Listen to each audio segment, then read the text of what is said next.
HeyO!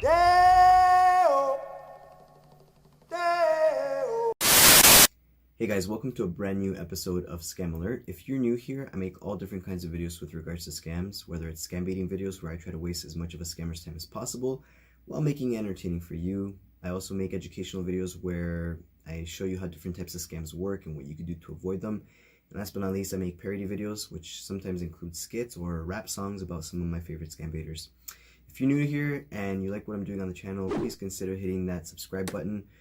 Also, if you like what I'm doing on the channel, please consider having yourself a thumbs up party and hit the like button.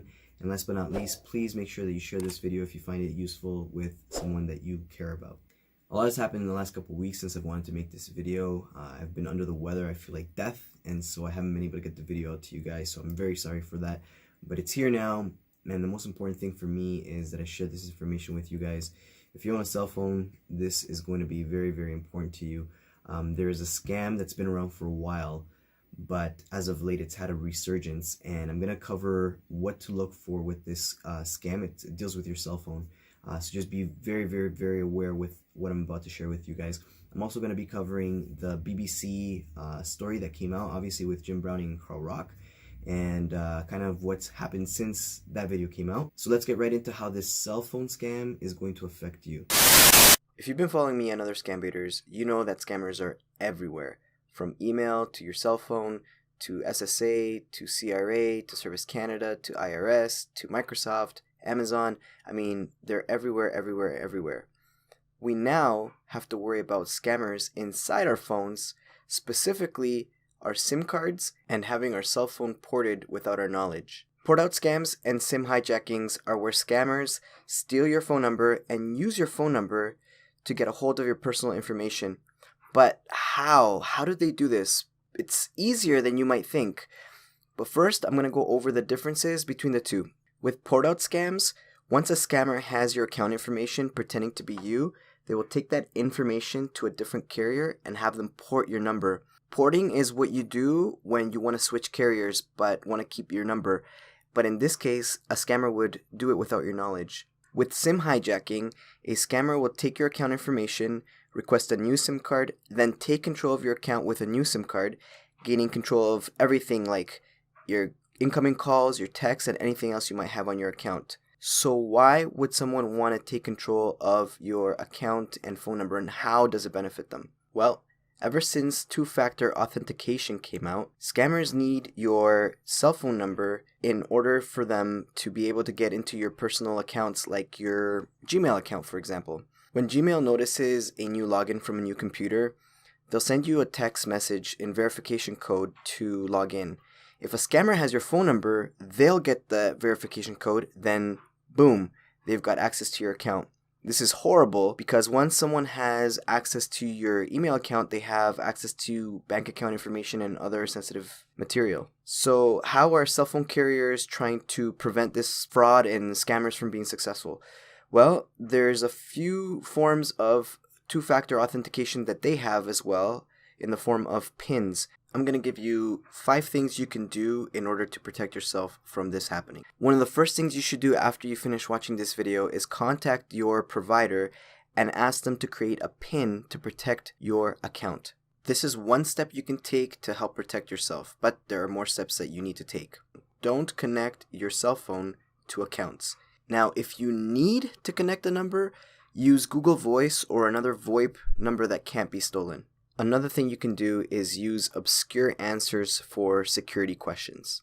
Keep strong and different passwords for all of your accounts. Keep a very close eye on your account activity and make sure you report any suspicious behavior. There's a story out of Toronto of a woman who fell victim to the port out scam. She usually didn't check her text messages late in the evening, but one evening in January she did, and a new message from her phone provider, which is called Rogers, came as a surprise to her.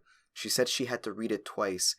Then she said something clicked, something wasn't right. The message read, "Rogers has received a request to transfer your phone number to another service provider.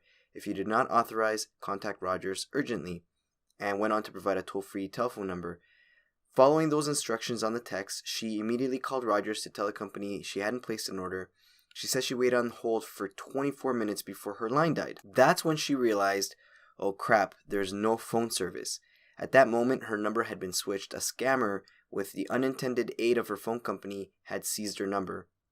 So when the line went dead, she logged on to Rogers' chat service and reported the unauthorized switch to a Rogers agent, who confirmed the line had been ported, but it took 20 hours, roughly, before Rogers restored her number.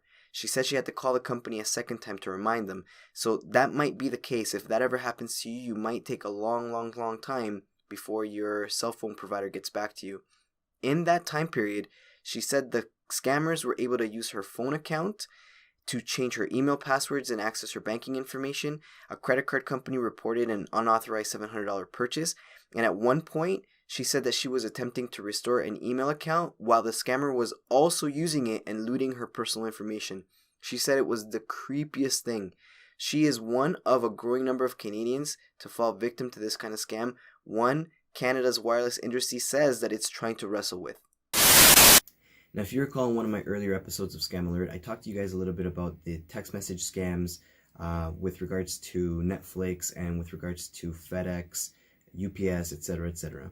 One of the things that I mentioned in the video is to make sure that you don't click on any of the links. And that still holds true. But it's important that you read the message. What's happened here is a lot of people have been getting messages, and sometimes it's been late at night, and it looks like a scam message, so they just kind of ignore it. But it's important that you read the message. You don't have to click any of the links. Just read the message, because people have not been reading the message, and that's actually causing them to lose their cell phone. Now, personally, I had never heard of this scam before, so when I read about it, I thought to myself, what the heck? What's freaking crazy, man? This is crazy, right? Literally, someone could take your number and port it over to a different provider, and you have absolutely zero access to your phone number. You have zero access to your social media stuff, your email, so much stuff. Your identity basically could be stolen like this.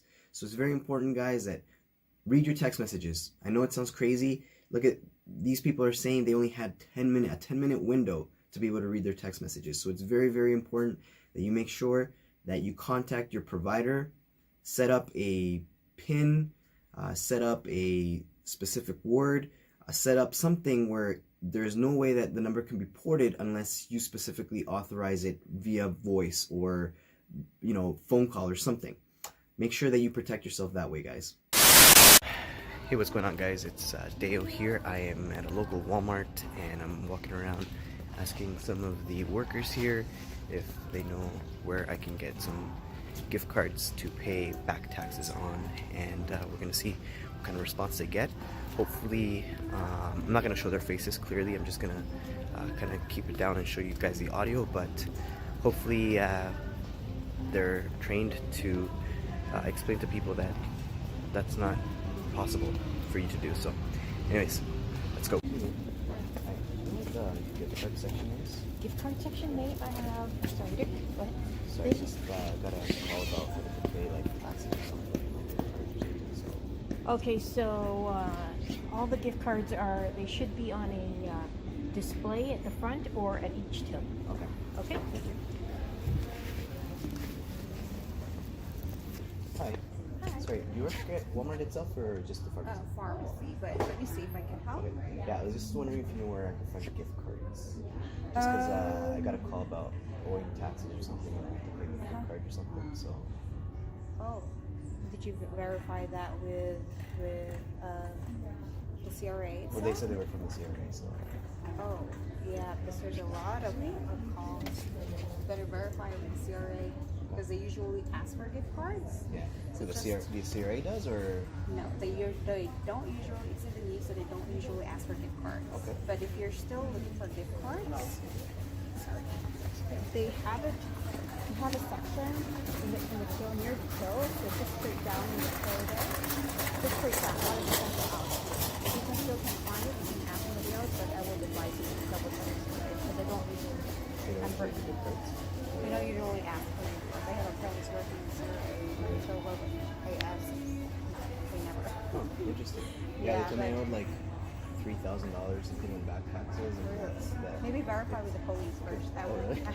You think? I would. Maybe check with how they would manipulate or do something like this with the scams. Okay. Maybe you distribute all the news on YouTube, and we'll try and check it out. Okay, we'll do. Thank Just you so so you much. know. You're Appreciate it.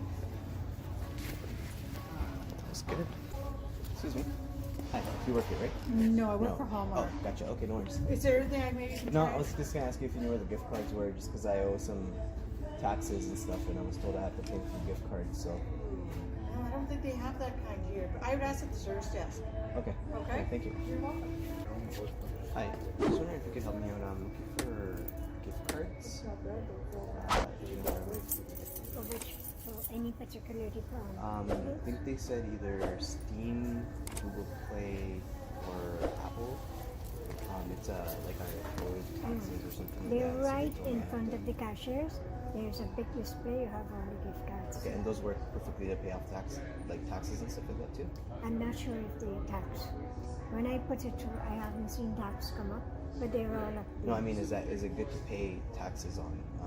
Like they're cards that I was asked to get to pay my taxes and stuff like that. Income So tax. I'm not sure. you're not sure. Okay. Okay. Thank you so much. All right, I just got back in my car. Can't say I'm surprised. I am disappointed, but I do wish that Walmart would do a better job in explaining to their employees that if someone comes in and asks to pay taxes through gift cards, that they'll be able to better direct them to let the customer know that that's not a possibility.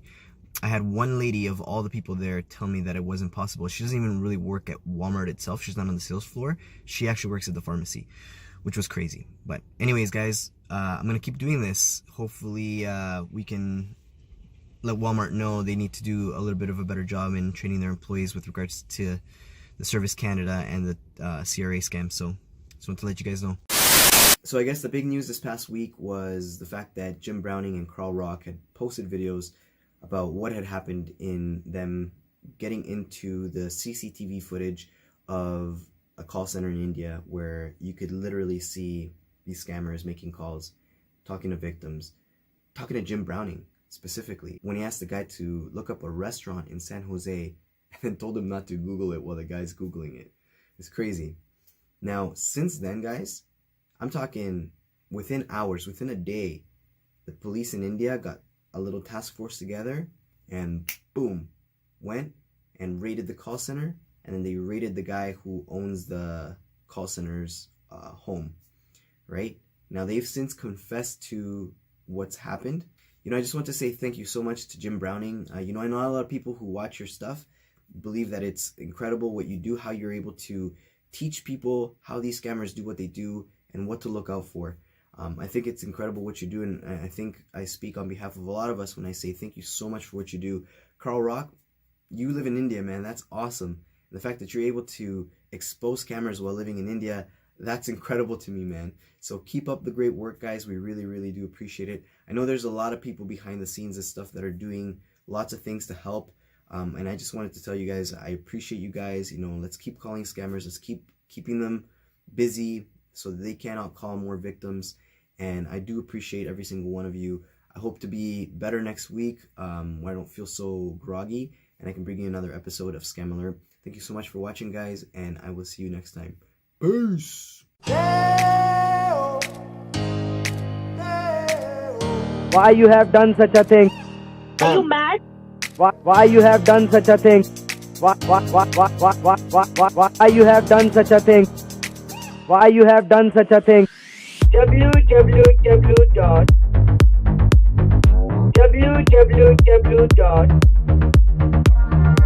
www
www.